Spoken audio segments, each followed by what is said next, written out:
Class 8 good morning children, how are you children. बच्चों, कल मैंने आपको देवताओं का अंचला कुल्लू पढ़ाया था और समझाया भी था, लेकिन कुछ शेष भाग रह गए हैं। उसको मैं आज पढ़ाकर और समझाऊंगी। आप लोग आशा करते हैं कि गौर से और ध्यान पूर्वक समझोगे और पढ़ोगे। ओके। रोहतांग की जोत पर ही व्यास कुंड है। यहाँ से मील भर हटकर व्यास मुनि का स्थान है, जहाँ से व्यास नदी का उद्गम है। उद्गम माने निकलना। रोहतांग का मार्ग बहुत रमणीक है, रमणीक, देखने योग्य और सुंदर। व्यास नदी के वेग से जिस तरह पहाड़ के पहाड़ कट गए हैं, वह भी देखने की चीज है। कहीं कहीं तो नदियां 8-10 फुट चौड़ी दरार में 400-500 फुट नीचे आकर अदृश्य हो गई हैं। कहने का मतलब है, जब पहाड़ों से नदियां निकलती हैं और पहाड़ों से टकरा कर जाती हैं, तो ऊंचाई से निकल करके नीचे को जाती हैं। जब नीचे को जाती हैं तो ऊंचाई इतना ऊंचा है और नीचे इतना गहरा है कि उस नदियों का मतलब बहना दिखाई नहीं पड़ता है। उसी को अदृश्य कहते हैं। केवल स्वर सुनाई पड़ता है।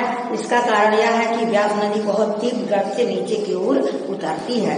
अपने मार्ग के पहले 5 मील में जितना ही उतर आती है, वह उतने आगे 50 मील में ही नहीं, इसके बाद 500 मील में नहीं।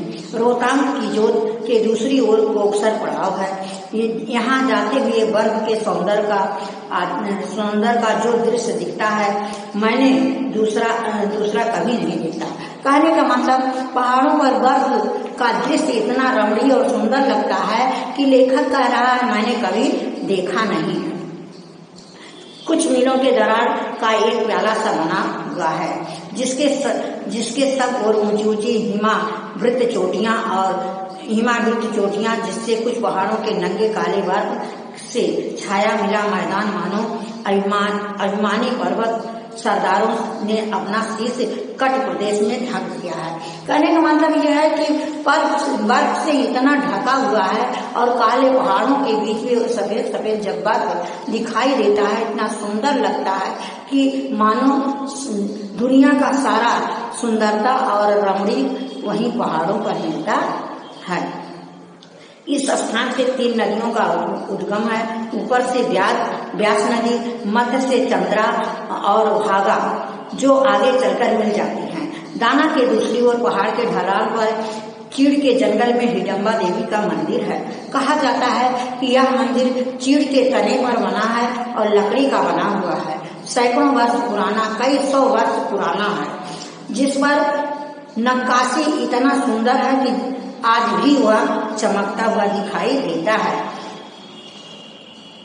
एक पट्टे पर लेख भी खुदा है। मंदिर से मलानी की ओर जाते हुए मार्ग के 2 चट्टानों से गुजरना पड़ता है, जो अपने आकार के कारण देवी का चूल्हा के नाम से प्रसिद्ध है।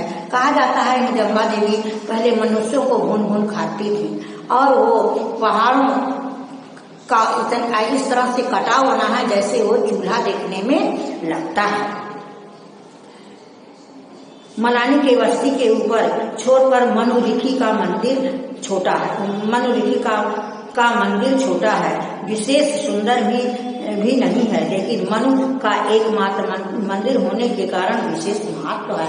हिडम्बा देवी के मंदिर के और ऊपर चढ़ करके वहां जाकर के मनुलिखी कहते हैं कि मनु और शत्रुपा से सृष्टि की उत्पत्ति हुई है।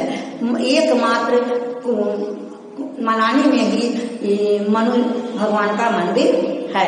मैं मलानी आया तो स्वास्थ्य लाभ करने के लिए सबसे बड़ी आकांक्षा यह थी कि एकांत में रहकर एक बड़ा सा उपन्यास लिख डालूं। जेल में रहते हुए उनका ढांचा तैयार हुआ था और मैंने अंग्रेजी में पूरा लिख भी डाला था, लेकिन जेल के 4 वर्षों ने मुझे यह भी लिखने को दिया। जेल के निकलने के बाद लिखा, जब जेल से निकला और 4 वर्ष के बाद उसे कुल्लू मनाली भी यात्रा करने को मिला, जिसमें लड़कपन बहुत था। एक बड़े कैनवस पर मैंने विद्रोहियों के पूरे जीवन का चित्र खींचने की कोशिश की और चित्र का संबंध था काफी सच्चा उतरा। पर जिस भूमि पर वह चित्र खींचा गया था, भारतीय समाज संस्कृति, उसका ज्ञान मेरा अधूरा ही था और इसलिए चित्र ठीक नहीं था। अब नए अनुभव के आधार पर परिवर्तन और प्राकृष्ट करके मैंने भी हिंदी में लिखना चाहता था। उपन्यास को मैं जीवन दर्शन मानता हूँ और इस दृष्टि से गंभीर चीजें लिखने के लिए एकांत जरूरी है। तभी मैं परिचित सभ्य लोगों की बस्ती में अलग मलानी में आ गया।